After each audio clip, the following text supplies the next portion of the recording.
자, 안녕하세요, 여러분. 반갑습니다. 예, 반갑습니다. 예. 저희 KOK 학원에서 이제 최초로 요 동영상 화상 강의 시작하는데요. 실강입니다. 생방송이고요. 여러분에게 강의하게 되는 게 앞으로 이런 식으로 해서 강의가 많이 나갈 것 같아요. 지금 이제 현재 오프라인 강의 말고 온라인 강의로 하는 것은 지역적으로 제 강의를 듣고 싶어 하시는 분이 많으신데 그 부분들 대부분이 지역이 원거리다 보니까 그런 크림 듣고 해서 앞으로 원격 지원 이런 식으로 해서 멀리서 동영상을 볼 수 있는 그런 내용들 가고 있습니다. 예. 자, 일단 이렇게 한번 볼게요. 많은 개업공인중개사 여러분들이 힘들어하는 게 뭐냐면 이 공법이에요. 공법. 공법에 대한 엄청난 컴플렉스가 있는데 이런 컴플렉스를 극복하기 위해서 이 중개사고를 막고 계약을 이루기 위해서 가장 필요한 점이 무엇인가 이거를 생각해 보니까 토지용계획 확인원을 좀 독해하는 법을 배우고 거기에 우리가 있는 확인설명서를 어떻게 작성하는가 이게 되게 중요해요. 여러분이 만약에 중개사고가 났다면 이 중개사고 시에 중개업자의 배상 책임이 있느냐 없느냐 따지게 될 때 가장 먼저 보게 되는 게 지금 여기 나오는 확인설명서입니다. 그러면 이러한 확인설명서에 대해서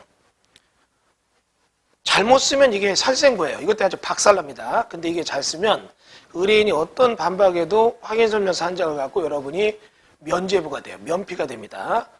그러니까 이제 확인설명서를 어떻게 작성하느냐 이게 중요한데 잘 작성하면 된다. 그게 아니라 여러분이 토지용계획 확인원에 나와 있는 얘기를 독해하고 그 얘기를 확인설명서에 어떻게 잘 적느냐 이게 중요해요. 그래서 오늘 강의는 이 토지용계획 확인과 확인설명서 작성에 대한 얘기를 축으로 해서 설명을 드립니다. 지금 여러분 이제 화면을 잠깐 보시면 지금 우리 보는 것처럼 이제 토지용계획 확인원을 보면 공법상 이용제한과 내용에 대한 얘기들이 이렇게 쭉 기본적으로 나오고 밑에 토지중개 확인설명서에는 공법상 이용제한 거래규제 사항을 적게 되어 있는데 위에 나오는 얘기를 독해해서 밑에 어떻게 잘 옮겨놓느냐 굉장히 중요한 얘기죠.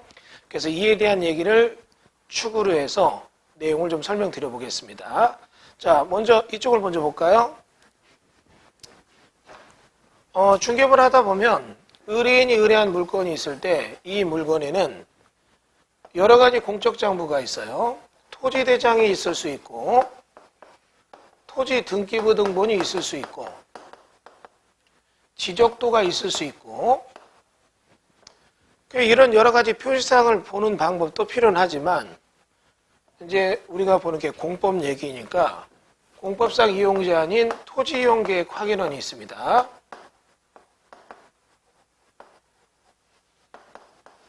그러면 이제 이런 토지용계획 확인원에는 이 행위제한에 대한 것들이 쭉 타이틀이 적혀 있고 관련 법규가 적혀 있죠. 그러면 그런 내용과 여러분이 중개업자가 공인중개사법에 따라서 적어야 되는 확인설명서에는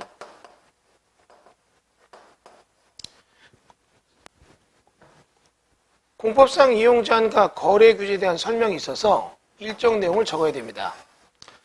이 얘기를 딱 보면 이제 그냥 기본적인 거 적으면 되겠지 해서 생각을 해요. 그러면 여러분 여기서 이제 여러분이 알고 있는 지식의 허점 이게 얼마나 막 허망하게 무너지는가 이런 부분 등에 대해서 어떻게 대비해야 되는가 또 혹시라도 날지 모르는 사고에 대해서 여러분이 위험제거를 어떤 내용을 적어서 해야 되는가 이 부분에 대한 설명이에요.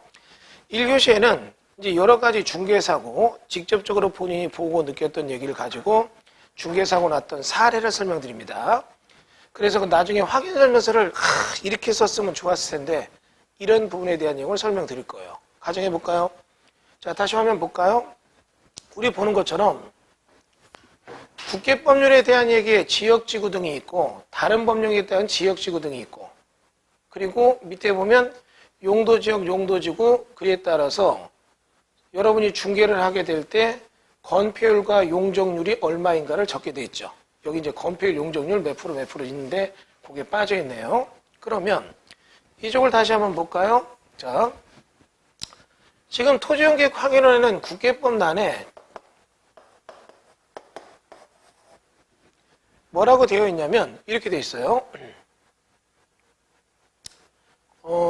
계획관리지역이라고 되어 있습니다.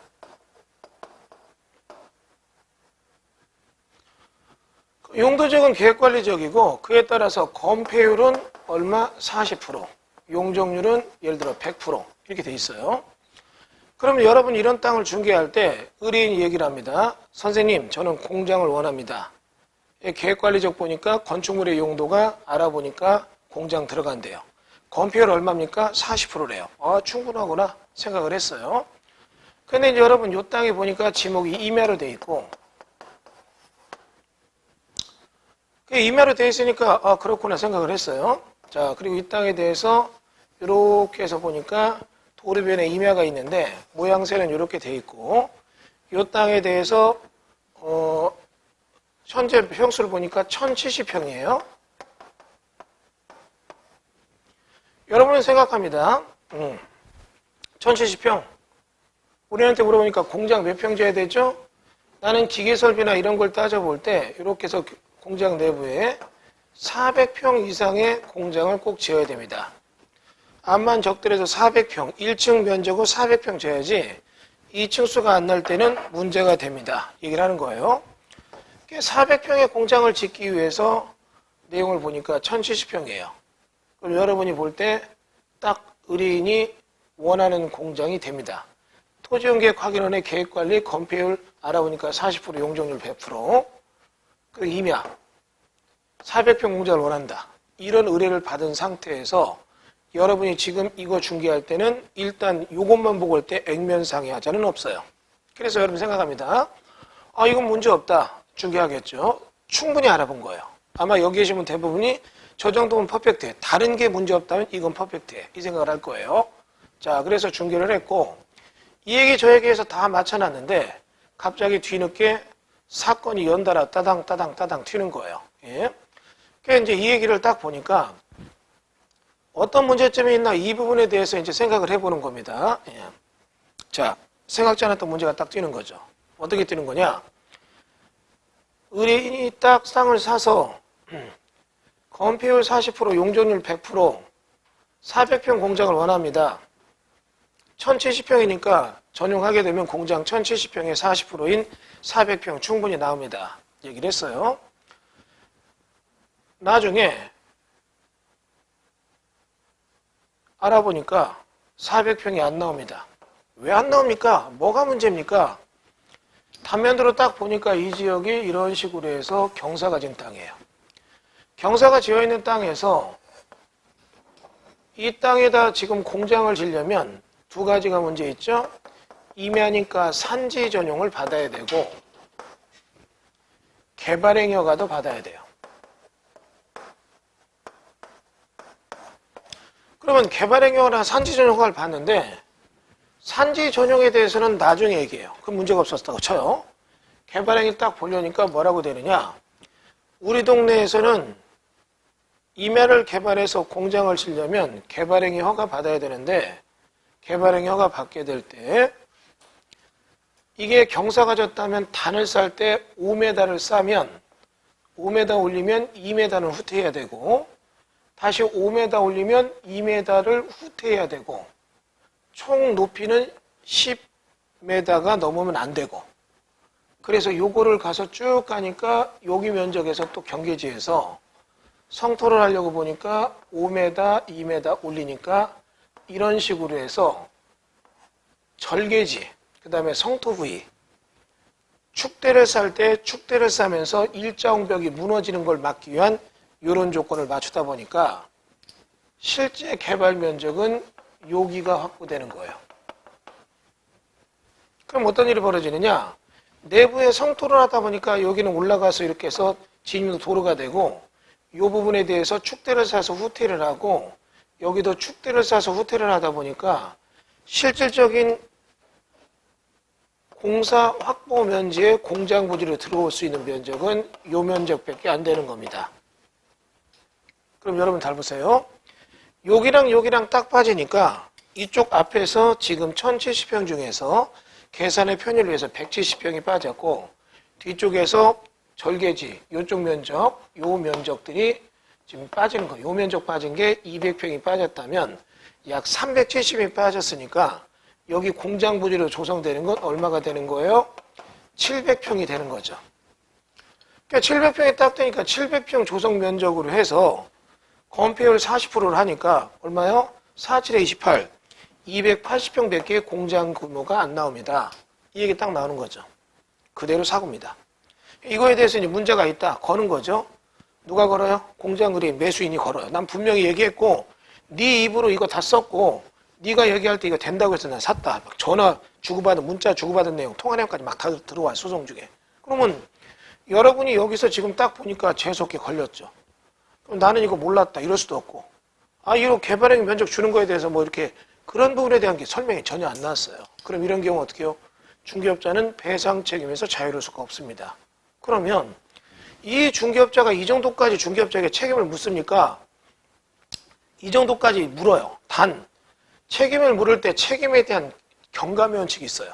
100% 책임자라가 아니라 이 땅을 100% 개발하지 못하고 로스가 30% 났으니까 30% 손해보는 걸 따지는 거죠. 어떻게 따져요? 이 땅이 20억인데 이 중에 이렇게 해서 대략 30% 면적이 개발 안 됐다. 그럼 어떻게 해요?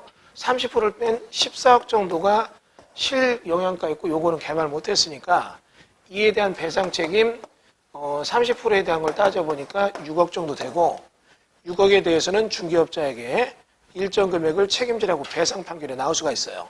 그러면 6억에 대해서 중개업자 과실은 이게 난도가 깊었다. 과실비를 확 줄어요. 주는데 20% 정도 책임져라. 그럼 어떻게 해요? 별거 아니네 이러겠죠. 20%. 6억에 20%면 어떤 일이 벌어지느냐? 6, 22, 1억 2천에 대한 배상 판결이 떨어지는 거예요. 이거 굉장히 큰일이죠. 그럼 이 중개업자가 이런 것까지 다 알아야 됩니까? 다 알기 힘들어요. 그럼 이런 것까지 책임져야 됩니까? 책임은 져야 돼요. 그럼 중개업하지 말란 얘기네요? 아니죠. 이 수업 들으면 할 수 있다는 얘기죠. 안 물어주고도. 딱 한 줄만 있으면 돼요. 확인설명서에 기타 이용 제한란에 뭐라고 썼으면 돼요? 본 토지는 임야이므로 산지 전용과 개발행위 허가를 받아야 건축 허가 가능함. 이게 써 있어야 돼요. 안 썼잖아요. 안 썼으니까 책임지는 거예요. 그리고 개발행위 허가 조건에 따라서 경사지에 대한 토지 내용을 확인해보고 그래서 어때요? 이에 따른 실제 조성 면적은 감소가 있을 수 있음. 이런 얘기를 써놨으면 중개업자 굉장히 자유로워요. 중개업자에게 책임을 묻기가 애매한 상황이 되죠. 근데 이런 얘기는 전혀 안 쓰고 끝까지 서로 주고받는 거. 우린 배운 대로 했다. 건폐율 40% 법에 나와 있다. 근데 왜 우리가 잘못이냐? 개발행위에 대한 얘기를 설명 안 했잖아요. 왜? 여러분들이 직접 보시면 화면 여기 보시면 분명히 여기 확인설명서에는 그 밖에 이용제한과 거래규제사항이라고 분명히 있거든요.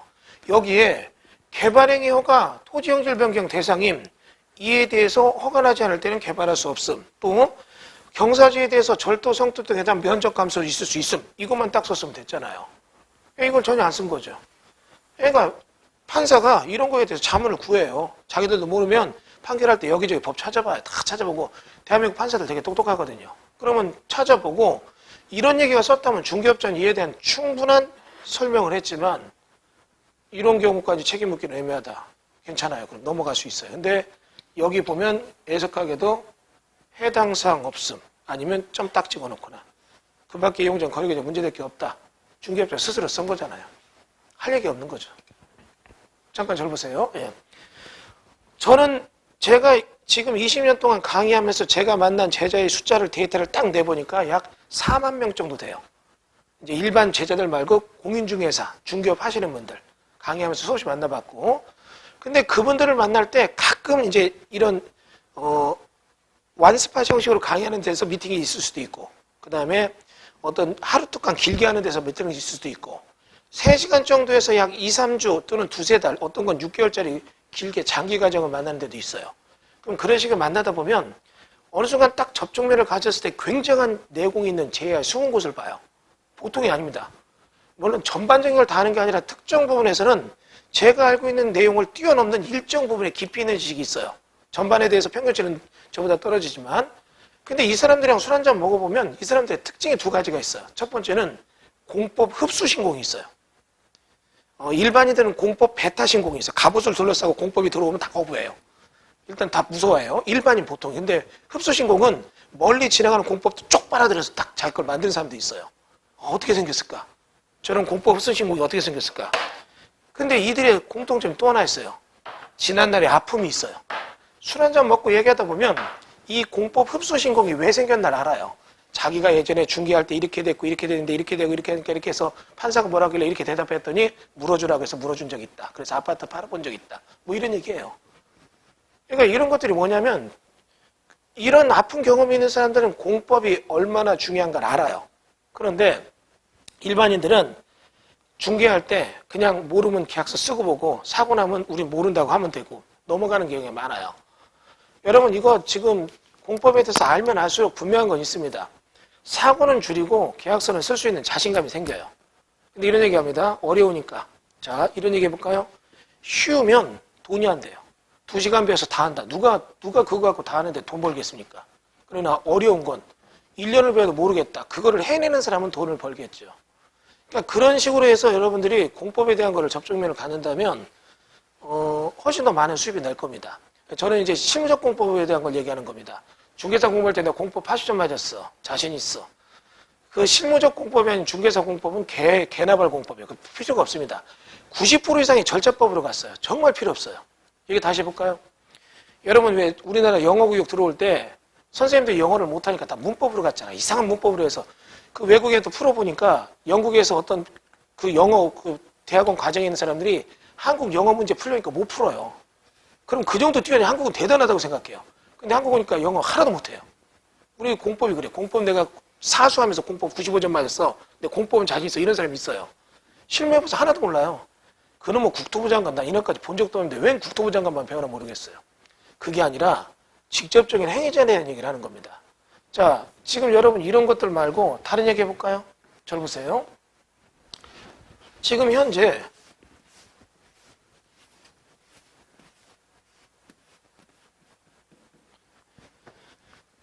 토지용계획 확인원에 대한 얘기가 딱 나올 때 거기 나오는 얘기들에 쭉 배열이 써 있어요. 지금 보면 국계법에 대한 얘기에 따라서 일정 얘기가 써 있고 탑본단에 대한 얘기가 써 있습니다. 그러면 여러분 이런 가정을 한번 해볼까요? 잘 생각해 보세요. 여기 지금 국계법단이 있고 탑본단이 있어요. 화면 이쪽 보면 토지용계획 확인원에 보면 국계법단과 탑본단이 나눠져 있잖아요. 그럼 이 두 개법이 나눠져 있을 때 과연 얘네들끼리는 어떤 구조를 갖는가 이거에 대해서 여러분이 공부도 하셔야 되는 거예요. 이쪽으로 와볼까요? 자, 이쪽 보세요. 지금 현재 여기 국계법단에 딱 써 있는 게 뭐라고 써 있냐면 이렇게 보겠습니다. 국계법단에 딱 써 있는 용도지역이 딱 써 있는데 뭐라고 써 있냐면 계획관리지역이라고 써 있어요. 탑본단을 딱 보니까 여기에서는 뭐라고 써 있냐면 농업진흥구역 이렇게 써 있어요. 그리고 가로 열고 농지법 이렇게 써 있어요. 자, 그럼 여러분 여기서 그리고 이 땅의 지목은 뭐로 되어 있느냐? 지목은 공장. 여러분 그럼 이 땅에 대해서 계획관리적이고 지목이 공장이에요. 가보니까 이렇게 해서 지금 보니까 지목은 장으로 되어 있고 거의 폐허가 되어 있는 그런 건물이 조금 있어요. 안 쓰고 방치돼서 막 지붕도 막 합판이 날아가고 이런데 실제 있었던 겁니다. 그래서 이제 알아보니까 의뢰인이 물어봅니다. 나는 뭐를 원하냐면 지금 이제 거기에 내가 원하는 것은 공장 정도가 아니라 조금 낮아지는 제조시설, 제조장이라고 하는 적은한 말로 제조시설을 원한다. 제조시설, 작업장 이런 걸 원한다. 그러니까 500m 제곱 이내의 근생시설로서 제조시설을 원한다는 얘기를 해요. 그러면 이 땅을 중개하는 중개업자가 계획관리지역에서 근생시설을 지을 수 있느냐 500m 제곱 이내에 제조시설 짓냐 물어봐요. 그러니까 된대요. 그래서 이 땅에 대해서 지목이 장이니까 이 땅은 개발행위도 필요 없고 농지전용 산지전용도 필요 없어요. 그러면 이런 거에 대해서 문제 없구나 중개를 했습니다. 그러니까 중개를 딱 하고 나니까 나중에 가서 물어보니까 뭐라고 하니까 안 된대요. 야, 니네 시청에서 이거 된다고 담당자가 해서 샀다. 계획관리자에서 단다고 해서 샀다. 아, 근데 계획관리자가 아닙니다. 이거는 용도지역이 틀렸습니다. 농림지역입니다. 이렇게 얘기를 하는 거예요. 농림지역입니까? 해서 아닌데요? 이거 계획관리라고 토지용계획이 있습니다. 다시 한번 떼어보세요. 떼어보니까 본인이 띄었을 땐 계획관리라고 되어 있는데 지금은 싹 지우고 농림지역이라고 되어 있는 거예요. 그럼 이거 뭐냐? 그럼 전에 했던 거 오기냐? 했더니 옛날부터 농림지역이었습니다. 무슨 소리냐? 내가 떼었을 때 계획관리라고 있는 게 있다. 한 달 전에. 이제 붙는 거예요. 이거를 지금 중개업자는 이 땅을 중개할 때 확인설명서에 분명히 저기다 계획관리라고 썼어요. 근데 지금 보니까 농림지역이에요. 그 관청에서도 이건 농림지역이다 얘기를 해요. 이 중개업자는 억울합니다. 왜? 공적장부를 직접 발급받아서 계획관리라고 되어 있어서 썼고 이에 대해서 얘기를 했고 그리고 그거를 붙여서 중개했는데 농림지역이라는 건 이제 지금에서 그럼 바뀌었던 거 아니냐? 바뀐 거 아니라 계획관리가 아니라 농림지역이었다. 공무원은 그 얘기를 하고 그럼 내가 이거 니들이 이거 잘못 준 거 아니냐? 나 이거 잘못했으니까 난 이거 책임을 묻겠다. 이런 얘기를 하는 거예요, 이제. 그러면 이제 의뢰인은 이게 농림지역에서 이걸 못 지낸다고 하니까 가만히 아니다 팡팡 뛰고 중개업자는 인근의 계획관리지역 땅이 공장이 보통 300까지 하는데 이거 150이니까 싸지 않느냐 해서 중개까지 시켰고 근데 보니까 계획관리가 아니라 농림지역이고 그러니까 A와 갑과 취득자 B가 한 방 붙는 거예요. 얘는 방방 떠요. 재주장 원한다고 했는데 안 되지 않느냐? 책임져라. 갑은 계획관리적 이렇게 됐는데 농림지역이니까 잘못 받은 거 시청이니까 시청이 잘못됐고 A한테도 책임이 있다. 너 사기친 거 아니냐? 여러분 일단 A는 이에 대해서 책임이 있다 없다? 이것부터 정리해요. 여러분 이 중에 지금 동영상 보시는 굉장히 많은 분이 계시는데 이분들 기억할 게 있습니다. 민법적 제한에 대한 얘기를 얘기 안 해서 계약을 시켰다면 민법적 얘기에 대해서는 얘가 배임죄나 문제가 돼요. 사기죄가 될 수도 있어요. 내가 가압류나 가처분인데 이런 걸 숨기고 했다면 문제가 돼요. 그런데 민법적 개념이 아니라 공법적 개념에 대한 거를 숨기고 했다면 이에 대해서는 어떻게 해요? A는 전혀 문제가 없어요. 이거 기억하셔야 됩니다. 다시요. 여러분이 중개업자인데 A가 이게 집 줘요. 집 줘요 해서 여러분이 중개할 때 집 준다고 해서 B한테 팔았어요. 집을 못 줘요. 그럼 이에 대해서 현재 A가 책임이 있느냐? 공법적인 얘기는 책임이 없어요. 나는 내 땅에 집 짓는 줄 알았다 이러면 끝이에요. 민법적 얘기, 내 땅에 감 있는 거 몰랐다. 이거는 말이 안 돼요. 책임져야 돼요. 내 땅에 집 짓는 줄 알았다. 그래서 팔았다. 집 짓는다고 해서 못 짓더라. 난 모르겠다. 이러면 끝이에요. 그러나 중개업자가 없어. 아 그래요 이러면 되는데 얘는 법적으로 책임져야 돼요. 집 짓는다고 했다면. 그게 뭐냐? 공법상 이용제한 거래규제 설명 때문에 그래요. 그러면 갑이 지금 이에 대해서 책임을 져야 되는데 얘랑의 문제로 바뀌어요. 그럼 이게 지금 계획관이냐 농림지역이냐 이거에 대한 문제가 지금 드러나야 돼 이제. 그런데 중개업자는 믿죠. 변호사 자문도 구해요. 실제 있었던 얘기입니다. 변호사가 얘기합니다. 아 이거는 확인설명서 이렇게 했고 계획관리도 있으니까 이거는 시청에다 책임을 물어야 된다. 중개업자는 책임이 없다. 이런 식으로 막 변론을 해요. 변론을 하고 B는 그렇게 해서 얘가 변론을 하면 얘는 이제 시청을 상대로 소송을 하니까 이건 버겁고 얘를 상대로 소송하려고 하겠죠. 그런데 여기서 뜻하지 않게 딱 얘가 나옵니다. 뭐라고 되어 있느냐? 이렇게 되어 있어요. 법문에 관리지역 안에서 농지법에 농업진흥지역이 지정되면 농업진흥지역 지정된 이 부분만은 농림지역으로 지정된 걸로 본다. 여러분 이거 이제 얘기하는 겁니다. 제가 여러분한테 여기 서서 오늘 이렇게 공개 특강할 때 기본적인 얘기를 하지 않고 좀 실무적인 얘기부터 튀어나가는 게 여러분들은 지금 공부하는 분들이 아니라 실무하는 분들이어서 실무적인 얘기를 하는 거예요.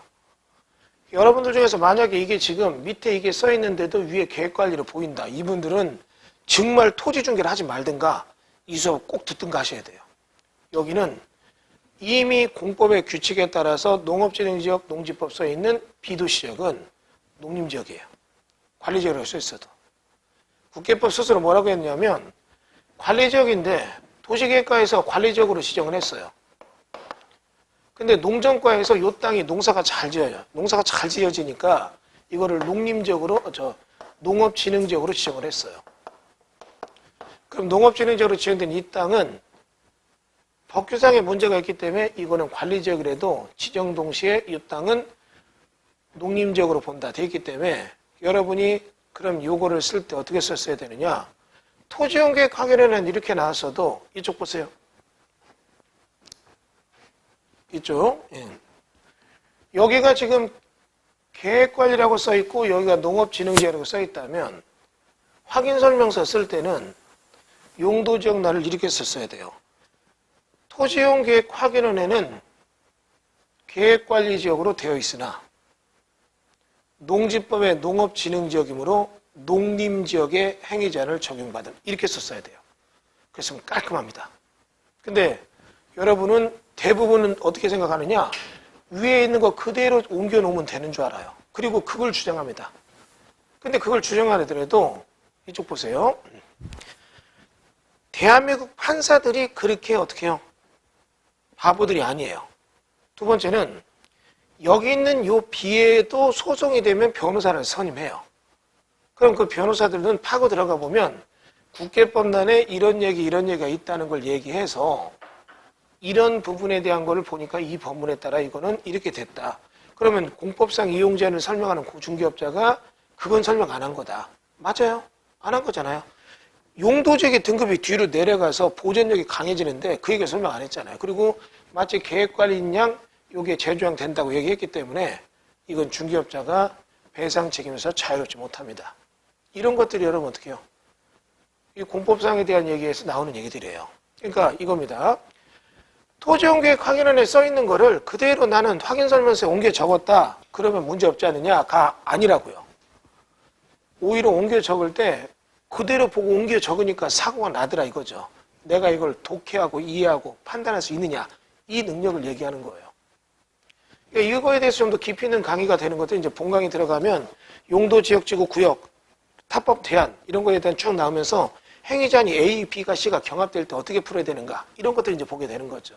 근데 여러분들이 이런 거에 대한 거 없이 그냥 하면 정말 확률은 이런 거 다 확률은 100분의 1, 1000분의 1이에요. 근데 제가 항상 얘기하죠. 이런 얘기 해볼까요? 1000분의 1이면 1000건 하다가 하나 사고 나는 거예요. 그럼 이렇게 해볼게요. 대한민국에 오늘 토지 중개가 1000건 일어날까요? 아니요.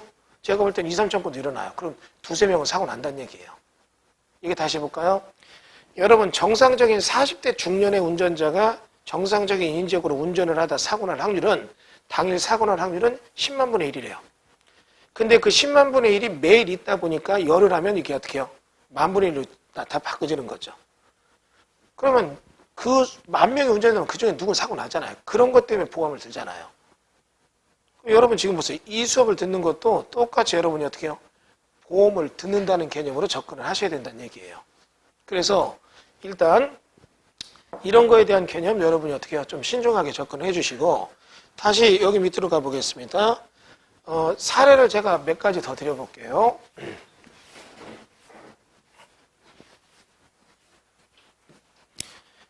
자, 이거는 내가 공법을 모르니까 문제가 됐던 그런 하나의 사례고 차라리 공법을 모르니까 또 횡재하는 그런 얘기를 좀 한번 해볼게요.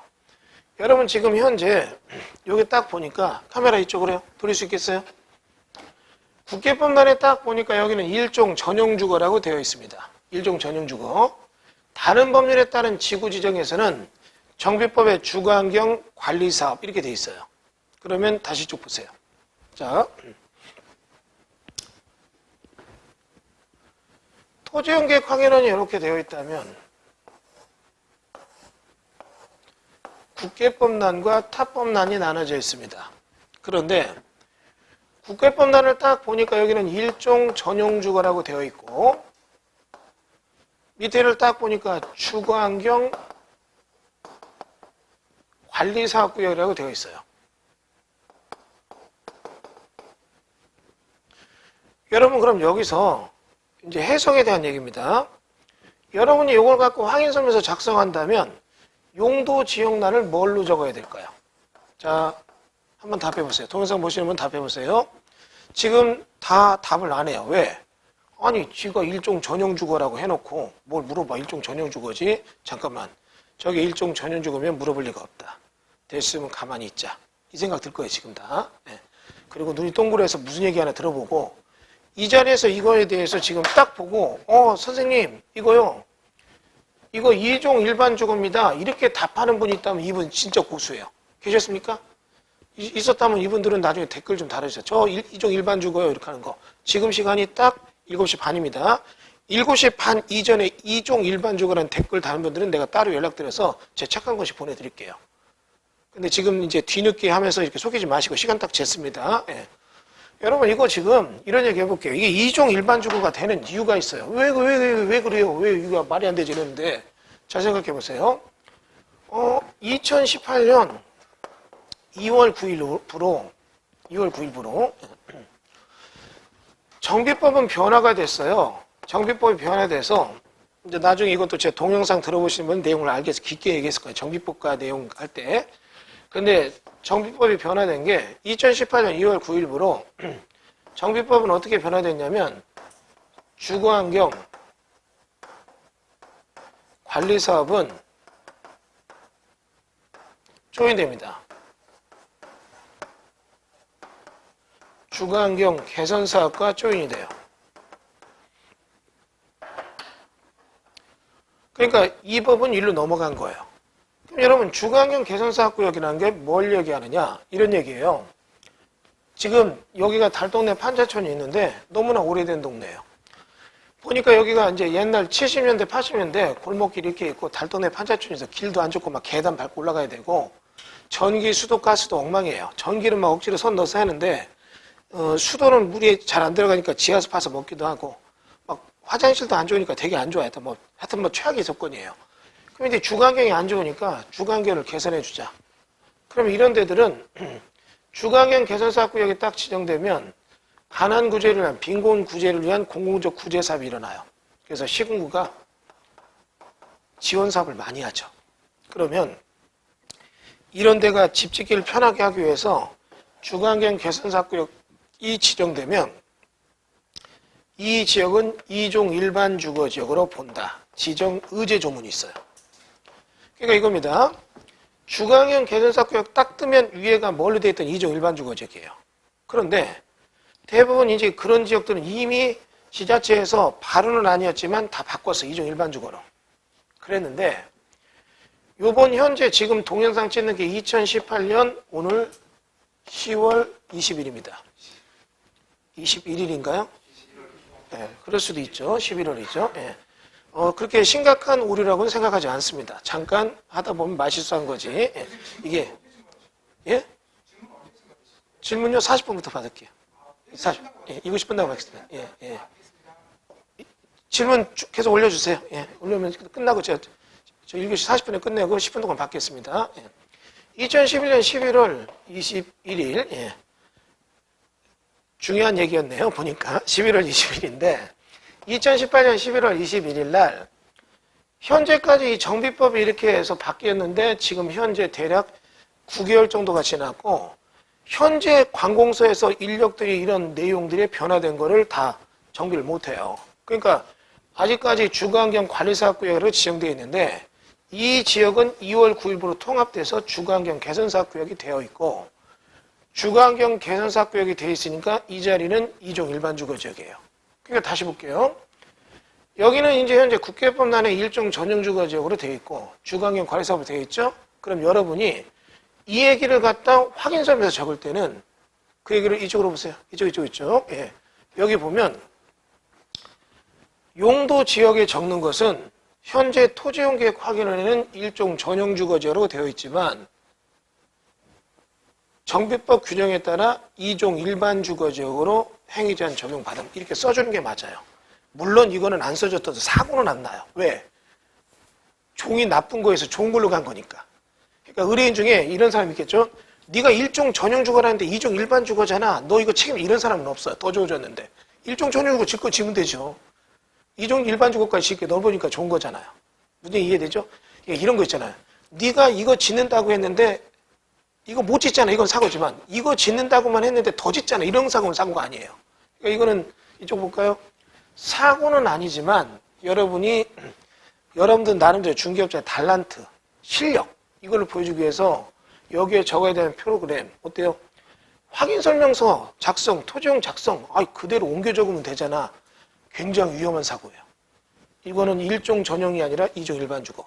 이 중에 인천 지역에서 보시는 분들 잘 보세요. 인천은 2030 도시기본계획에서 이미 얘기하고 있어요. 인천시 2035 도시기본계획인가 350인가 뭐라고 되어 있냐면 주거환경 관리사업에 대한 얘기가 나오는데 1종 전용주거, 2종 전용주거, 1종 일반주거지역 주거환경 관리사업구역에 대한 부분 어쩌고저쩌고 이게 써 있어요. 이게 왜 그걸 썼느냐. 얘들이 지금 주거환경 관리사업이 개선사업 됐으니까 개선사업 넣어간 데는 다 뭡니까? 종상행위 자동으로 일어났죠. 그러면 인천시에서는 어떤 당혹스러운 결과가 있느냐. 보세요.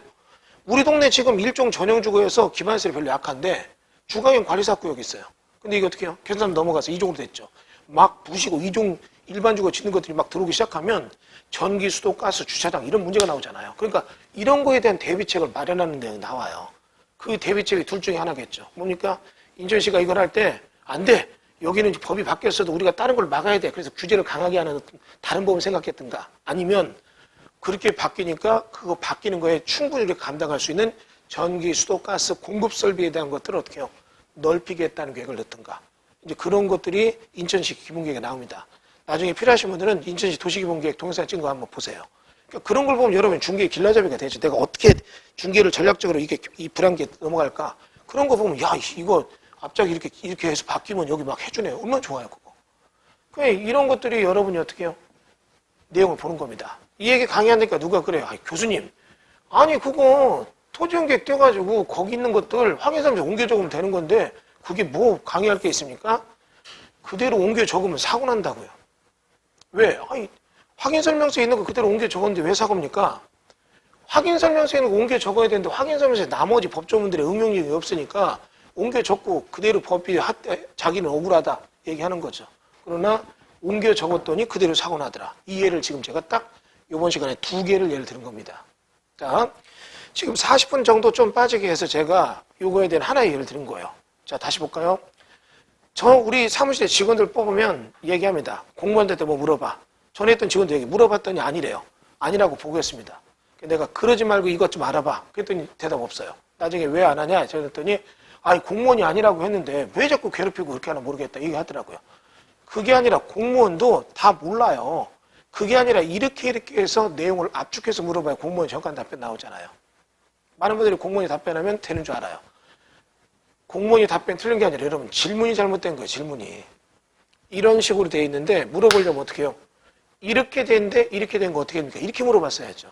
근데 이게 재밌습니다. 건축허가 민원과 공무원은 이 얘기만 알아요. 근데 정비과, 주택정비과 공무원은 이 얘기도 알아요. 그러니까 물어보는 데에 따라서 답변이 다르게 나올 수 있는 거예요. 그러니까 이쪽에 물어봤는데 그거 아니라 이쪽에도 물어봐. 확인시켰는데 안 한 거죠. 여기서 안 했는데 뭘 또 물어보냐. 귀찮게. 그냥 안 하고 그냥 대충 어깃장 질문하길래 잠깐 앉아있어봐. 내가 직접 전화해서 물으니까 딴 얘기 딱 나오잖아요.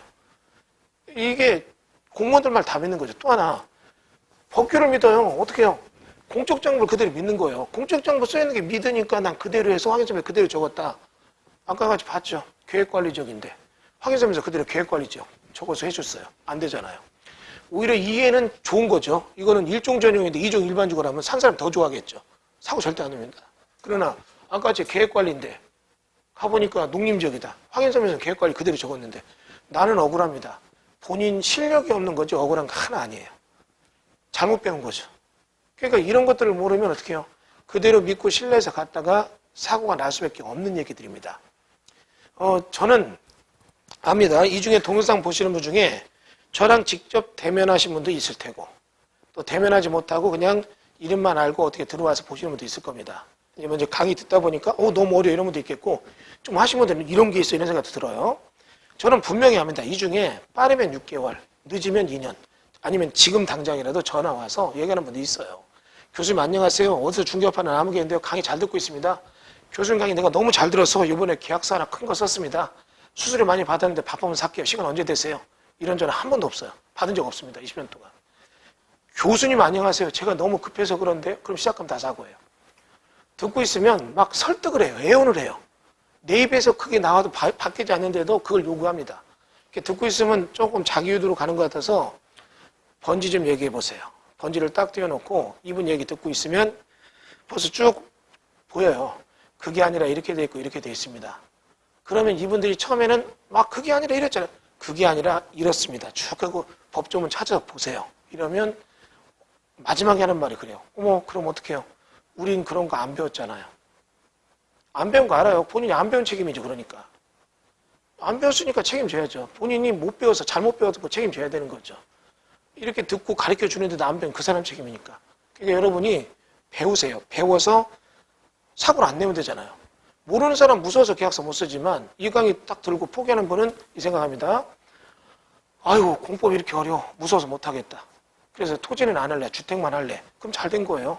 그분들은 안 배우고 안 하니까 토지 배워서 하는 사람은 경쟁자가 없잖아요. 그 사람들은 돈을 벌 수 있다는 얘기가 되는 거죠. 그러니까 그런 개념으로 접근하시고 이런 내용에 대해서 좀 생각해 보세요. 1교시께 제가 굉장히 세게 강의를 했어요. 조금 여러분한테 좀 임팩트가 세게 줬지만 이게 좀 여러분한테 필요한 내용이 재수 없으면 여러분 일이 되는 거예요. 근데 여러분 그렇게 해서 배우면 좋은 건 있어요. 그러니까 이걸 지금 화면에서 배우고 공부해서 배우는 것도 있지만 진짜 배우고 싶다면 정말 배우고 싶다 그러면 더 좋은 방법이 하나 있습니다. 뭐냐? 계약서 닥치는 대로 쓰고 여기저기 불려다니면 다 배워요. 이렇게 배우면 복습도 필요 없어요. 이건 습득이라고 하죠. 그럼 이렇게 배우면 공법 흡수신공이 생겨요. 딱만 딱 보고 딱 보면 막 알아요. 누가 이런 것 때문에 잘못 계약서 쓰면 막 좋아해요. 너도 걸렸다, 너도 걸렸다 이렇게. 근데 굉장히 고통스럽습니다. 그러니까 그렇게 배우지 말고 이 본 수업을 듣고 여러분이 필요한 거 지식을 얻는 게 훨씬 나을 걸로 보이네요.